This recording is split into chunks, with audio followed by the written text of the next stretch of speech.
حضرت علی رضی اللہ عنہ نے ارشاد فرمایا، 11 قسم کی عورتیں بے وفا ہوتی ہیں اور ایسی عورتوں کو بیکار اور بری عورتوں میں شامل کیا گیا ہے۔ وہ کون سی عورتیں ہیں؟ آئیں ملاحظہ فرمائیں۔ نمبر 1، بے پردہ عورت۔ پہلی عورت کے بارے میں فرمایا گیا کہ بے پردہ عورت کبھی بھی وفادار نہیں ہو سکتی۔ جو عورت پردہ نہیں کرتی وہ عورت بے وفا ہوتی ہے۔ نمبر 2، جو عورت اپنے شوہر کی نافرمان ہو۔ جو عورت اپنے شوہر کی نافرمان ہو تو اس عورت کے بارے میں بھی فرمایا گیا ہے کہ یہ عورت بیکار اور بری عورتوں میں سے ایک ہے اور اس عورت سے وفا کی امید نہیں رکھنی چاہیے۔ نمبر 3، بد زبان عورت۔ حضرت علی رضی اللہ عنہ نے ارشاد فرمایا، جو عورت اپنی زبان پر کنٹرول نہ کرے اور اپنی زبان سے بری باتیں نکالے اور وہ عورت بیکار عورتوں میں سے ایک ہے، اس عورت سے بھی وفا کی امید نہیں رکھنی چاہیے۔ نمبر 4، بالوں کو کھلا چھوڑنے والی عورت۔ آپ رضی اللہ عنہ نے ارشاد فرمایا، جو عورت اپنے بالوں کی نمائش کرتی ہے وہ عورت بیکار اور بری عورتوں میں شامل ہے۔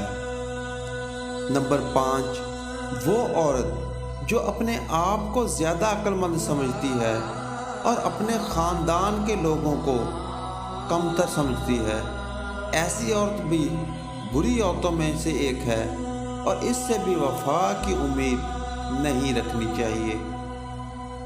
نمبر 6، زیادہ بولنے والی عورت۔ آپ رضی اللہ عنہ نے ارشاد فرمایا، جو عورت دوسروں کو بولنے کا موقع نہیں دیتی، اپنی ہی سناتی ہے، دوسروں کی سنتی ہی نہیں، یہ عورت بھی بری عورتوں میں شامل ہے۔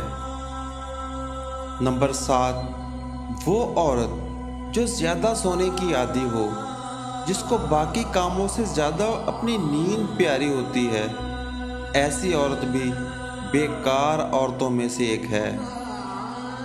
نمبر 8، چیخ چیخ کر بولنے والی عورت، یعنی وہ عورت جو اونچا بولتی ہو اور اس کی آوازیں دور دور جاتی ہو، ایسی عورت کو بھی بیکار اور بری عورت کہا گیا ہے۔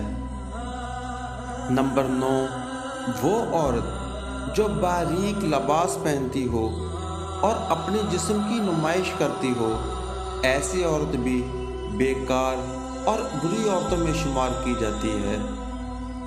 نمبر 10، ایسی عورت جو اپنے خاندان کی پیٹھ پیچھے برائی کرتی ہو تو یہ بھی بری اور بیکار عورت ہے۔ پیٹھ پیچھے برائی کرنے والی عورت سے وفا کی امید نہیں ہوتی۔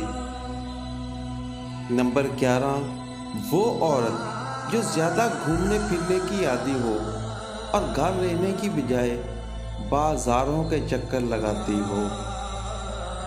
تو دوستو، یہ وہ 11 عورتیں تھیں جن کے بارے میں حضرت علی رضی اللہ عنہ ارشاد فرماتے ہیں کہ یہ خواتین ایسی ہیں جن سے نیکی اور وفا کی امید نہیں رکھنی چاہیے۔ اللہ تبارک و تعالیٰ سے دعا ہے کہ اللہ تبارک و تعالیٰ ہماری تمام بہنوں اور بیٹیوں کو دین اسلام سیکھنے اور سمجھنے اور اس کے مطابق عمل کرنے کی توفیق عطا فرمائے۔ آمین یا رب العالمین۔